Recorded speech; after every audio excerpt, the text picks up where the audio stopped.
Seafood lovers, are you tired of searching for the freshest seafood in town?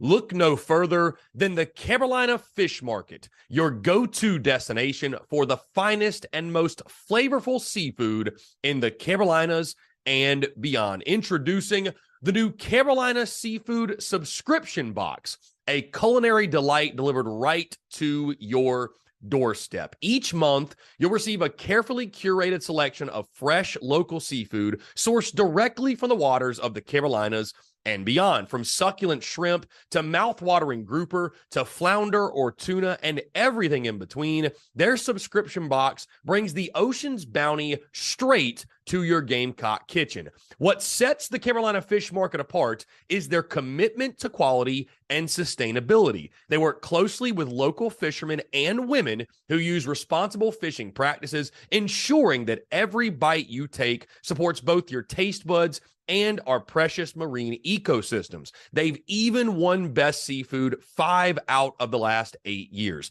But that's not all. They're offering free shipping to all TSUS listeners on every Carolina Seafood subscription box, making it even easier for you to indulge in the flavors of the coast. Experience the convenience and joy of having fresh seafood delivered right to your door without any of the hassle. Don't miss on this incredible opportunity to elevate your culinary adventures with the Carolina Fish Market's Carolina Seafood Subscription Box. Join the seafood enthusiasts across the nation who are savoring the taste of the Carolinas, one delectable bite at a time, and just in time for Father's Day. Visit their website today at carolinafishmarket.com. That's carolinafishmarket.com, and embark on a seafood journey like no other. Freshness, flavor, and convenience await you. Order your Carolina Seafood Subscription Box now and use the promo code SPURSUP, that's SPURSUP, for $10 off your first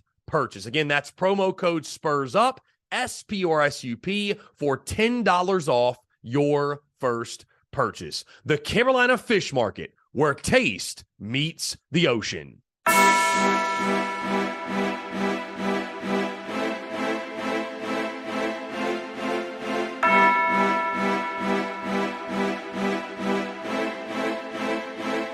Muscle Dougie, ho.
smoking on that camel pack, ladies and gentlemen, boys and girls. Hey, the Yardcocks are headed to the Super Regionals.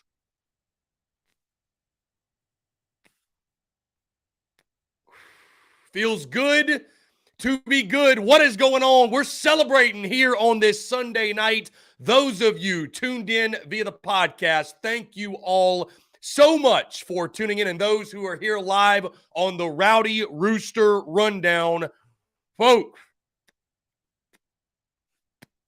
it feels good to be good. What is going on? I see you all in the chat. Brian Dean. Let's see. Ryan Hemming, Elizabeth Nick, Jay.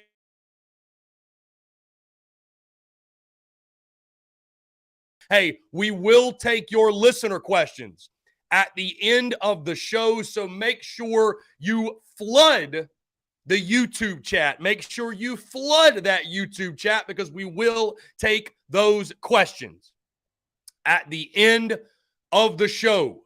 What a weekend, ladies and gents. Don't mind me. Hey, please forgive me if I sit here for a second and enjoy this stogie because, my goodness, how sweet it tastes.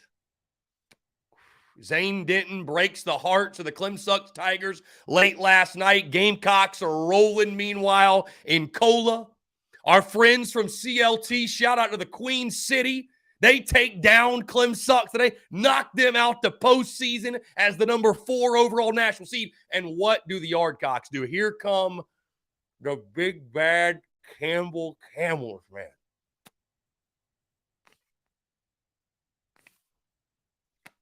A team we had heard so much about, folks. We had heard so much about Campbell. They wanted this smoke right here. And now they're getting every bit of this smoke, getting every ounce of this smoke. And the Yardcocks have punched their ticket to a super regional for the first time since 2018. Folks, it feels good to be good. And how about this freaking ball club, man? Best overall team in college baseball, we felt like, through the first 40 games. Last 18 games of the season or so, including the SEC tournament, we thought this team was dead. Hey, I'll own it. I was one of those out there. I thought this team was dead. And then to see the performance this weekend in all 3 games from start to finish, it was nothing short of pure domination. Guys, got a lot to get into here on the show, talking everything that happened over the weekend as the Gamecocks are Columbia Regional champions. First things first, guys, one real quick housekeeping item, one real quick update I want to make sure I share with you all. Of course, TDC and the podcast, everything with our content is normal schedule this week. We are live Monday through Friday, noon to 3. You guys know the drill. Podcast version of the shows and everything. All of our podcast content will drop after the fact Monday through Friday every day at 5 p.m. Eastern. And again, appreciate all of you, your love, your support. Also, guys, we will be running a sale over at tsus.store to celebrate the weekend with promo code Yardcocks. I will be setting that active right after this show. So again, you go over to tsus.store. That will be in there. I will say a 15% off promo code for 48 hours or so you can load up on your gear before the Gamecocks get going in the Super Regionals. Also, guys, we had a fantastic weekend watching all of the games in the Big Cock Club Discord in the BCC Hangouts. Guys, join today. We have lowered the price from $9.99 per month to $6.99 per month. We actually had like 15 people join over a 3-day period. Guys, we'll be doing that again for the Super Regional, streaming all the games, all the action. So make sure you join the community. Oh, by the way, you also get 20% off of merchandise. It is a fantastic deal, guys. A lot of behind-the-scenes content as well, and the Discord is truly where it's at. So again, that's patreon.com/BigCockClub. Also, you can click the link in bio on social media, and you will see the Big Cock Club link there. But again, guys, really excited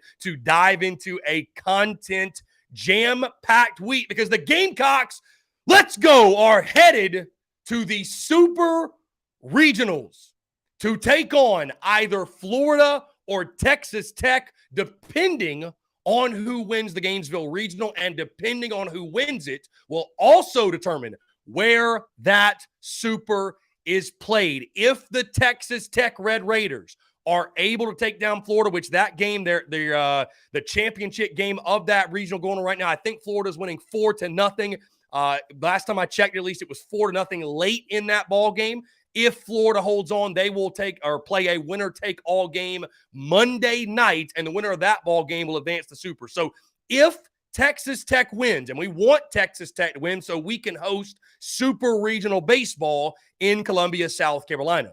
If Florida is to win, the Gamecocks will go down to Gainesville and get a rematch with their SEC East rivals in the Super Regionals. But either way, guys, the Yardcocks are headed to the Super Regionals for the first time since 2018, and how sweet it is. Man, I mean, what a weekend. I am emotionally exhausted, been watching college baseball nonstop. I'm also fired up, freaking just, my blood is pumping right now, heart about to jump out of my chest, and I'm so freaking happy, man, for this ball club, for Mark Kingston, for Gamecock Nation, for everyone who loves the Yardcocks. Finally, South Carolina getting back to where it belongs and doing it, man, doing it in dominating fashion. I think that is the thing that when you look over the weekend really stands out, right? South Carolina starts it off. You beat Central Connecticut State by a final score of 19-1. There was never a doubt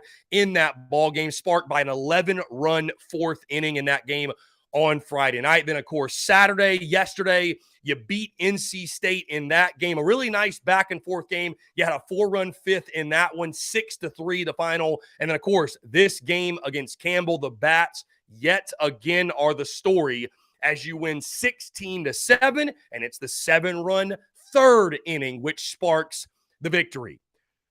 What a job by this ball club. I mean, I don't even almost know where to begin, because it's just more so as a whole this weekend for this team to the roller coaster, I guess you could say, that this season is. And we had talked about it before, right? The hot, cold, hot theory. And we were hoping, we had fingers crossed that going into this weekend, we would see the best version of South Carolina baseball. And as you guys know, heck, I picked the Gamecocks to advance. I was confident. I liked the matchup. I liked the draw that South Carolina got in the regionals, but we just did not know, right? We had not seen it from this club over the last 4 weeks. We had not seen a team that at one point, guys, as you all know, was ranked third in the country. And you could have argued they should have been number one. Was ranked third in the country by all the major polls, and then at the end of the season fell all the way out of the top 25. Like, think about that. Think about that and how crazy that is. That much of a downfall. And we thought for a while, this team, that's what they're going to be remembered for. The story is written, right? The book is written on this ball club. But you do just enough in the end to cling to that hosting spot as the 15 overall seed. And you come in this weekend, and what's the story, huh? What's the story? Oh, Campbell got snubbed. Campbell should have hosted. What'd Mark Ryan say? South Carolina is hosting Campbell's regional. My good friend Brad Crawford, hate to put him on blast, said that Campbell's going to wreck somebody as a 2 seed. The Campbell Camels of the, wait for it, and I got nothing but love and respect for the guys over at Orange and Black Podcast, fully caffeinated. I appreciate them. They're good sports about it. The beauties in the banter, right? But all we heard was the Campbell Camels of the Big South. People picking in to come into an SEC stadium against South Carolina with all the tradition, with everything the Gamecocks have done in the SEC, with all they've done this season. Although it was missing for a while, we knew what Carolina was capable of. We knew they were capable, especially of this offensive output. 44 runs. 44 runs in 3 games by the Yardcocks. I don't have the exact numbers in front of me, but this team hit 360, 350 over 3 games. It was vintage Carolina from earlier in the season. That's truly what it was. And to give Mark Kingston credit, some credit, he mentioned, hey, this is not the same team. We're dealing with injuries. We don't have our starting 9. We don't have our guys. And listen, he'll have to forgive Gamecock Nation for nobody wanting to hear that, because after last year, when you had all these injuries, it's like, dude, we went through it last year. Just go win ball games. Stop telling us about injuries. But to Mark Kingston's credit and to this team's credit, getting Braylon Wimmer back at shortstop, a healthy 100% Talmadge Lecroy, Cole Messina back behind the dish, Will Tippett moving back to center, Michael Braswell at second, Ethan Petrie getting it rolling, Gavin Casas getting it rolling.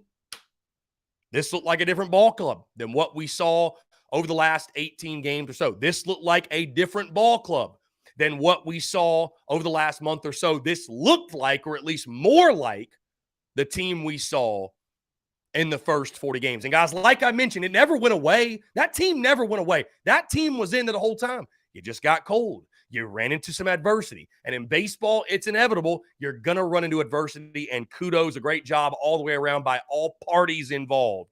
All parties involved to rally the troops, to not lose focus, to not lose confidence. You knew this team would, they did exactly, honestly, guys, this doesn't surprise me. This team did exactly what I thought they would do in their home field. They played loose. They played confidently. They love hitting at Founders Park. It really did not surprise me a whole lot to see the Gamecocks do what they did this weekend. Now, the level at which they did it, I don't know that I was expecting 44 runs in 3 games, but I thought this team would swing better at home. And if they didn't, and if this team were to get booted out their own regional, well, we knew what needed to happen. Let me go ahead and get into this. The Columbia Regional MVP Award. And I sat here right before we went live, and I was thinking to myself, like, which player am I going to pick? You know what I mean? Like, there's so many great options. So many guys, swinging the stick especially, had great weekends. Hey, how about Jack Mahoney? What a weekend he had. How about Will Sanders in his 2 appearances? So many dudes you could have chosen. But who I'm going with for the Columbia Regional MVP Award, it's not a player. It is the man behind it all, who we all directly put pressure on before the season, throughout the season, and coming into this weekend. And we said, hey, this weekend, Mark Kingston's job is on the line. The pressure is on. It's super regionals or bust, as we said for months. And Mark Kingston delivered. Tip your cap when it's necessary. Give credit where credit's due. The job that Mark Kingston and his entire coaching staff, but it all falls on Mark Kingston. All that pressure, it falls on Mark Kingston. And the job that he did, especially during the 8-day break or the 9-day break, the break they had between the end of the SEC tournament and the start of the Columbia Regional, I tip my freaking cap to Mark Kingston, and I look forward to him returning as head coach in the 2024 season after he has earned it. Ladies and gents, you won't hear another word from me about Mark Kingston, the coaching situation. I said it in the preseason. Super regionals or bust. Well, guess what? Mark Kingston has freaking delivered, man. He has delivered on that, and I could not be happier because, guys, hey, contrary to some popular reports out there, contrary to what some slapdicks think, I don't want a new coach. I don't want to call for a coach's firing. I don't want to make merch with fire the coach on it. I want to see the Gamecocks win. And I want to see the Yardcocks win so desperately. And I want to see the Yardcocks get to Super Regionals and get to Omaha and get back to that level of baseball. And I'm so happy to see it for this group. I'm so happy to see it for this entire coaching staff. I'm so happy to see it for Gamecock Nation. And I am so happy to see it for Mark Kingston as well, proving that he was able to rally the troops, to get this team in the face of adversity, to play their best baseball. And you cannot talk about this weekend. You cannot talk about this weekend without giving, and I know there's still some questionable decisions. Guys, here's some breaking news for you. Every coach makes questionable decisions, right? You make the best decisions you can in the moment, and whether they work out or they don't, hey, that's after the fact. 2020 vision, hindsight's 2020, as they say. I mean, everybody deals with that, but for Mark Kingston to rally the troops and get this team right and get them off the schneid and get them feeling confident again and feeling good again. I mean, the decision alone, guys, to put Will McGillis in a leadoff spot and get him back in the lineup, that's a name I didn't mention earlier. I mean, my goodness, the return of Will McGillis, the impact of that, I mean, just that might be the biggest return of all because the lineup just feels completely, and I mean completely different. So many dudes you could mention, man, up and down that freaking lineup. I just mentioned Will McGillis. My goodness, how much did we miss his bat? And it's crazy to think the Yardcocks were as good as they were early in the season without him in the lineup. Ethan Petrie getting back to swinging it the way we know he's capable of. Braylon Wimmer, your glue guy, a leader. Cole Messina, the heart and soul of the ball club. Talmadge freaking LeCroy. Have a weekend, sir. A dirtbag type ball player, and you love to see it. Will Tippett, coming into his own, I think is an everyday guy for South Carolina. Michael freaking Braswell, a man that was once forgotten about early in the year, was not in your lineup.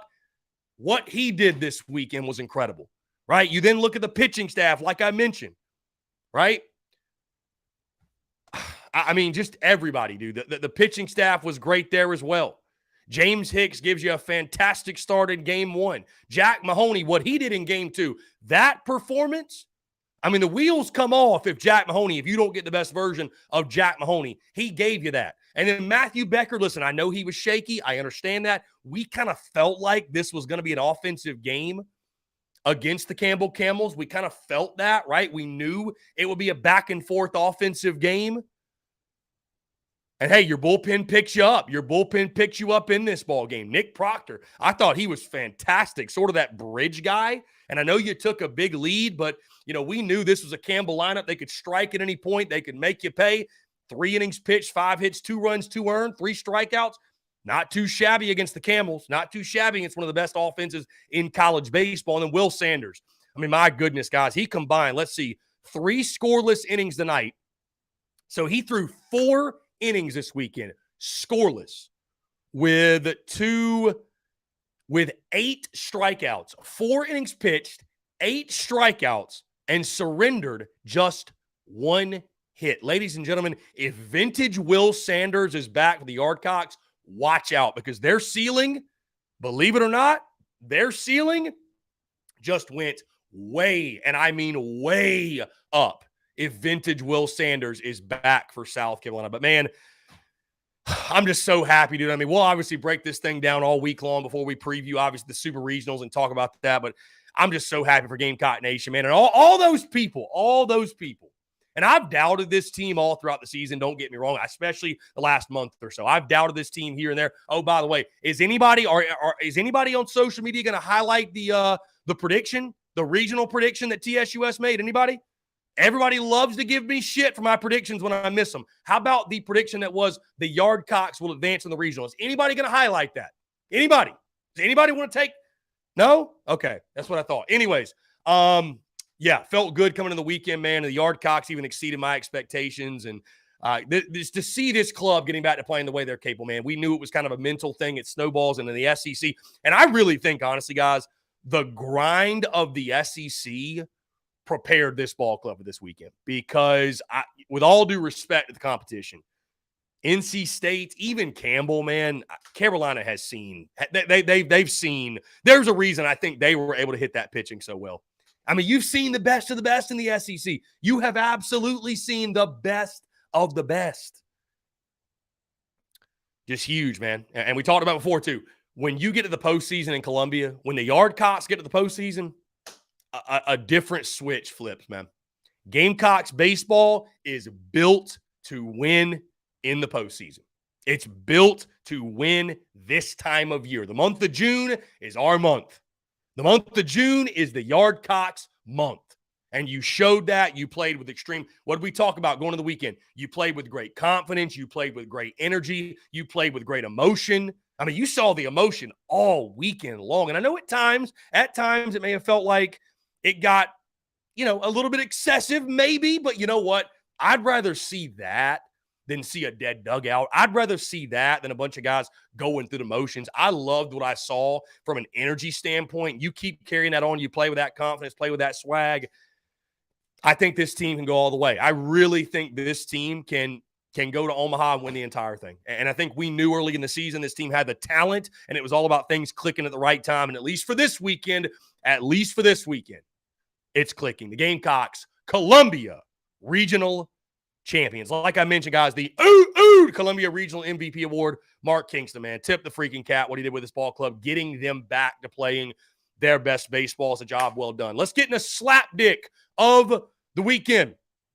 And another situation where it's hard to pick just one. And so I'm going to go with there's so many options. I'm going to go with, and they're not even slapdicks. So this is a side note. This is kind of an honorable mention, if you will, because they're not slapdicks. But I must highlight what happened in the upstate over the weekend. And my God, if you have not seen it, which you've been living under a rock if you haven't, Clemson Twitter, there is nobody more down bad right now than Clemson fans. I mean, there's nobody more down bad. And I'm going to give them something else to be down bad about, okay? I'm going to give them something else to be down bad. I'm going to read this stat to you. I will highlight this on Monday, but I want to go ahead and get this out here for you all. Here's a fun fact for all the folks out there. Get this. South Carolina is going to its 7th Super Regional since 2010. Clemson, in that span since 2010, has been to just one Super Regional. And in that Super Regional, in that season, wouldn't you know it, they lost to the Yardcocks twice in Omaha. So never forget, Tiger fans, who your daddy is. Never forget who runs this state. Never forget who owns the diamond. You might have Eric Bakich, and you might have gone on a nice little run in May. You can hang the banner. You can hang the banner. You went on a nice run in May. Congratulations. I mean, the Yardcocks still kicked your ass early in the season, and you were still talking shit for some unknown reason, but your season's over. You'll be watching from the couch while the Yardcocks are playing in the Super Regionals, either in Columbia or Gainesville. So sit back, enjoy it. Everybody go play summer ball. Tune in and watch the Yardcocks play. And as Dylan Brewer, Jonathan French, and Ricky Williams all said, we all knew this already, but as they said early in the season after that series victory, the grass is indeed greener. It still is. It always has been, and it always will be. That's a side note. That's not even my slapdick of the weekend. We haven't gotten there yet. My slapdick of the weekend. And again, love the Orange and Black podcast, guys. Love the fully caffeinated guys on Twitter. Campbell Nation, I got really no beef to pick with you. But all of the Campbell stands, all across, not even social media, all across college baseball, all across the world. Mark Ryan on our show. Everybody in the country's pulling for Campbell. South Carolina's hosting Campbell's regional. Hey, Mark, I love you, my guy, but leave the college baseball chatter to yours truly. Stick to football, Gator, man. Stick to football. My guy, Brad Crawford, I don't want to bring Brad into this. I don't want to. But Brad, who is a noted Gamecock fan, and I know, Brad, you got a soft spot for the Camels. I get it, but Brad just riding Campbell all week. Why, Brad? Why? My guy KP, who I love, who's a friend of the show, who's been on the show twice. Kyle Peterson saying on the selection show, Campbell got a great draw by going to the Columbia Regional. Kyle, KP. Hey, let's not leave them out. How about the entire D1 baseball staff, except for like 3 guys or 4 guys? They all picked Campbell. The Campbell Love Fest was insane. And you all forgot one thing. Campbell had to come to Founders Park to play the Yardcocks, my friend. You forgot about that big detail. You forgot somehow, some way. I don't hate Campbell. Campbell's a great program. They do a great job. Justin Hare, their head coach, he's done a great job in building that program. And you know what? Realistically, Campbell had a great offense, and they ran out of pitching. That's a simple fact. But, I mean, dude, just the love, the hype fest, the love fest around Campbell from all those who know college baseball or at least try to know it. Do better. Just don't be better. Just do better. Do better next time. Do better. All right, let's get into who's hot, who's not. Who's hot? Our guy Talmadge LeCroy. Over the weekend, he goes 6 for 11, 2 doubles, and 6 RBI, was tearing the cover off of the baseball. And again, there's so many guys I could have put here. Gavin Costas, Will McGillis, Michael Braswell, Petrie, even Cole Messina. But Talmadge LeCroy, the guy I'm going with, again, 6 for 11, 2 doubles, and 6 ribby. Fantastic weekend for LeCroy. And also an emotional leader for the Yardcocks. Who's not? I keep bringing him up, man, but I can't help it. I'm giving it to Brad Crawford of 24/7 Sports, and I love Brad. That's why I'm doing this. I'm picking at him a little bit. But Brad was just – and then you know why I'm giving it to Brad? And Brad will agree with me. I talked some junk on Campbell on Saturday when they were getting beat by Central Connecticut State. They come back, get the dub. Brad goes out of his way on Sunday afternoon to highlight my tweet, to quote tweet my tweet, to bring even more slapdickery on my timeline like I need it, like any of us need more slapdickery on the timeline. Brad promotes that and says Campbell has scored XYZ amount of runs and done this and done that since this tweet was sent. Bah, bah, bah, bah, bah. Meanwhile, tonight, Campbell is getting their teeth kicked in. And what does Brad do? Tweets he is at the movie theater seeing Spider-Man in IMAX. Oh, brother, this guy stinks. Like, come on, Brad. Come on, Brad. You played yourself. You played yourself. And you know what? You're the who's not of the week. Congratulations. Guys, what's next for the Yardcocks? Of course, the Super Regionals against either Florida or Texas Tech. And I'm going to check right now because this Florida game is probably over. Let's see. This Florida game is probably over. Yeah, 7-1 headed in the bottom of the ninth. So it looks like Florida is going to win. So there will be a winner-take-all game in Gainesville tomorrow night between Florida and Texas Tech. If the Gators are to win, the Gamecocks will travel to Gainesville for the Super Regional to take on their SEC East rival. If Texas Tech is able to win the ball game, South Carolina will host the Super Regional, and the Red Raiders will come to town. So, hey, go Texas Tech. We shall see. Going to be a lot of fun to follow that. That being said, let's get into your questions, your listener questions. We got a super chat. Also, Dale from East Tennessee. What's going on, Dale? Let's see here. Brewer Nation says, Bad Crawford. Austin Gregory, can't wait to cash these checks from Clemson fans at the bank on Monday. Indeed. Answer the textbook. Pray Texas Tech wins. Let's see. Austin Gregory, 11.7. He showed the Yardcocks some respect. Our guy, Ben Upton, did pick Carolina. Austin Gregory also says, did Campbell really want Garnet Black to take over their middle school stadium? I don't think they really wanted that smoke, my man. Austin also says the Nobodies from Nowhere are back in BFE. For sure. Ryan Hemming says a Lynn Sanity run. John Edwards says the slap dig of the weekend should be Mark Ryan. Not a bad suggestion. I love Mark. And I'm sure he would laugh about it. John Alluri, in a postseason that seems dominated by struggling one seeds, Wake Forest and us stand apart in terms of just taking care of business. No doubt. No doubt, my friend. Let's see. Heath Hagler. Now let's make a run. Indeed. Austin Gregory, Will Sanders. That's the tweet. Brian Dean says Clem Sucks ran into adversity. LOL. No doubt. Stephanie Lee just says, woohoo! No doubt. Yes. Oh, my goodness. Heath Hagler, Carolina baseball is 100% back. Oh, my gosh. What a night. What a night. Bradley Pritchard, not a question, but Will Sanders was like Will Sanders again. Slider was filth. If Eli, Jack, and him can stay hot, we will be in Omaha.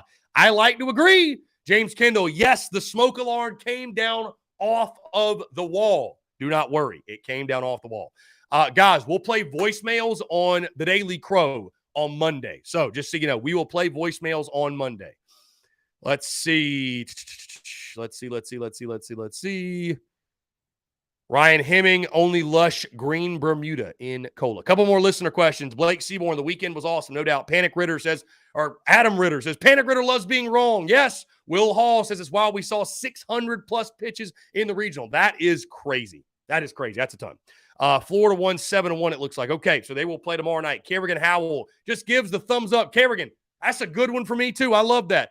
Okay, guys, looks like that's it. Hey, if you want to submit your questions, the Daily Crow all week long, noon to 3, and I appreciate each and every single one of you, man. We had a blast on social media. The content bleeding out the eyeballs, and it will continue to do so this week, noon to 3 on the Daily Crow podcast. Will drop every single day at 5 p.m. Eastern. And if you're listening to the Rowdy Rooster Rundown, if you're tuned in on YouTube, the podcast version of this show will drop Monday morning at 5 a.m.